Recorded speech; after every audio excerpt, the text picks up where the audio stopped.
Hamming codes are a popular way to encode data to make it resistant to bit flips. The reason that these codes are able to correct bit flips is because of redundant bits, which are bits that don't carry any information and instead describe the already existing information. Hamming codes use a roughly logarithmic number of redundant bits, and we can specifically say that for a Hamming code with n total bits, exactly log base 2 of n plus 1 of the bits will be redundant. But there's a near infinite number of ways that we can encode our data, so the question is, can we do any better? Could we encode our data such that it can correct a single bit flip while also using fewer redundant bits? No. But why? If Hamming codes are so old, then why haven't they been improved upon? Is there something that makes Hamming codes perfect? To answer this, we need to talk about the Hamming bound. In 1950, Richard Hamming published his paper Error Detecting and Error Correcting Codes, which was the first ever introduction of the Hamming code. In this paper, he also defined what would later become known as the Hamming bound, which is a lower limit on the amount of redundancy of a code given specific error correcting and detecting goals. The Hamming bound is given by this inequality, and any codes that meet this bound are considered perfect codes. But what does any of this even mean? What do n, k, and q represent here? What is a code? To answer this, we need to talk about coding theory. When we talk about codes, we can think of them as encoding functions, which are functions that take in an input string and return a corresponding output string. We pick these strings from an alphabet, which can be something like a set of lowercase letters, or in most cases the binary alphabet of zeros and ones. We denote this set of characters by capital sigma, and the size of the alphabet is denoted by the letter Q. The input and output strings must be of a fixed size, which we denote by sizes k and n. The function is injective, meaning that any two unique inputs cannot map to the same output. For examples of encoding functions, we have the function which reverses the string, the function that repeats each character 3 times, and the function that does nothing. We use codes to detect and correct errors, and for binary strings we can think of errors as bit flips, in which we change a 0 to a 1 or a 1 to a 0. Given two strings, the Hamming distance denoted by capital delta refers to the total number of characters that differ between two strings. In this case, there are two positions that differ, so the Hamming distance is 2. For binary strings, we can think of the Hamming distance as the number of bit flips needed to convert one string into the other. But what does it really mean when we talk about the distance between two binary numbers? What does it mean to move from one binary number to another? How can we visualize all of this if binary numbers represent points in n-dimensional space? To answer this, we need to talk about hypercubes. To represent binary numbers, we can start by constructing a graph with two vertices corresponding to 0 and 1. Crossing this edge represents flipping a bit from 0 to 1 and vice versa. We can say that this graph represents the space of single-digit binary numbers.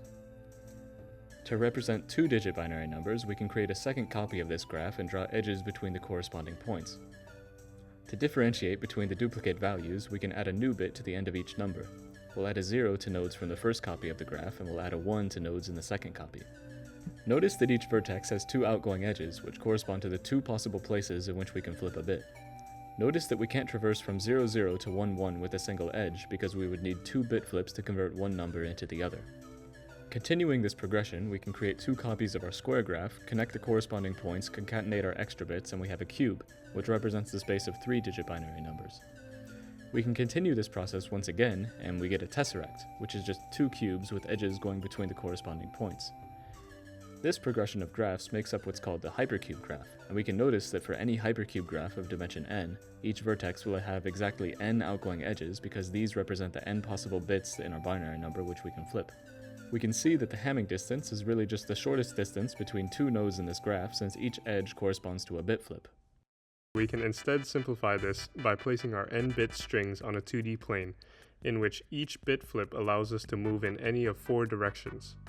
In this case, the Hamming distance between 2 points is equivalent to Manhattan distance, which is just the x distance plus the y distance.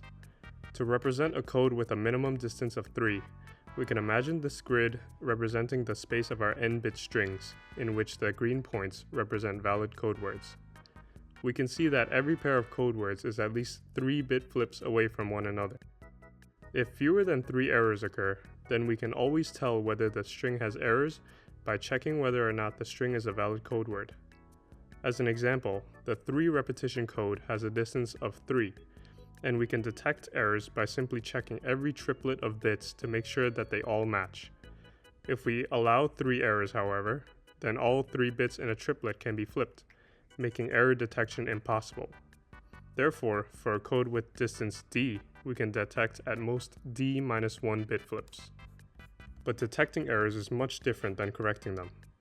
In order to correct errors, we can instead look at the received message and figure out which code word is closest to it.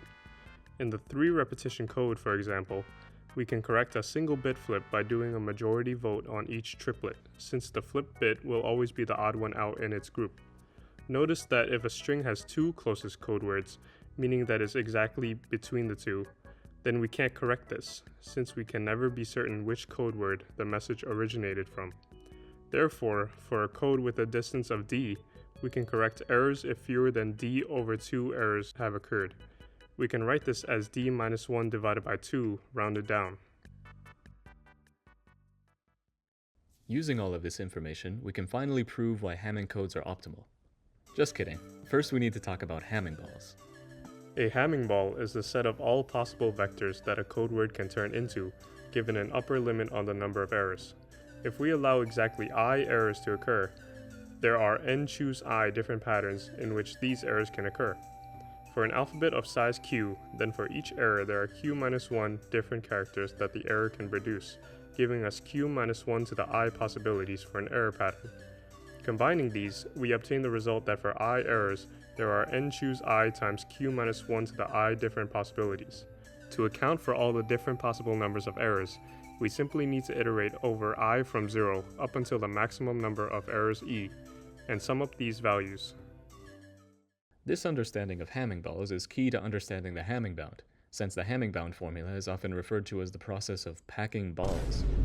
Because Hamming codes can correct single bit flips, this means that a Hamming ball of radius 1 around a code word represents the set of vectors that can be corrected into that code word. If we place Hamming balls of radius 1 around each code word, and the balls cover the entire output space while not overlapping, then the code will meet the Hamming bound. For a Hamming ball of radius 1, this represents the total number of vectors reachable within 0 or 1 bit flips. With 0 bit flips, we just have the one original vector. With 1 bit flip, we have n possible positions that we can flip. This gives the Hamming ball a total volume of n plus 1.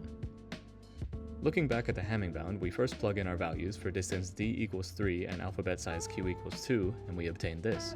We can see that this inner portion is just the volume of our radius 1 Hamming balls, and so we can plug in n plus 1. This gives us k is less than or equal to n minus the log base 2 of n plus 1. We know from the beginning of this video that for a Hamming code with n output bits, there are k data bits and log base 2 of n plus 1 redundant bits, which gives us k plus log base 2 of n plus 1 equals n, which when rearranged gives k equals n minus the log base 2 of n plus 1, making the previous inequality an equality. Therefore, Hamming codes meet the Hamming bound, meaning that they qualify as perfect codes.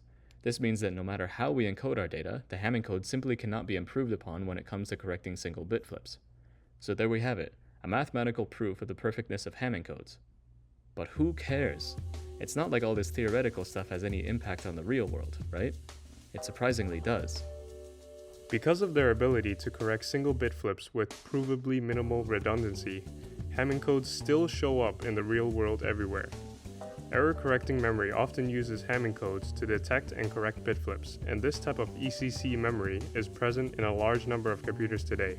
Some examples of ECC memory applications are utility substations, data servers, and even some consumer desktop computers. In all of these applications, the integrity of the data and memory stored are important to its functionality. For instance, if memory in a data server fails, data loss and corruption may occur, causing extensive server downtimes. Errors in memory can be a product of a number of causes, such as cosmic rays.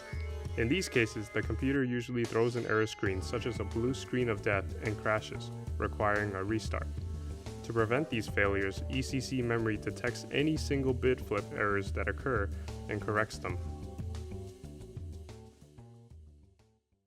Don't forget to smash that like button.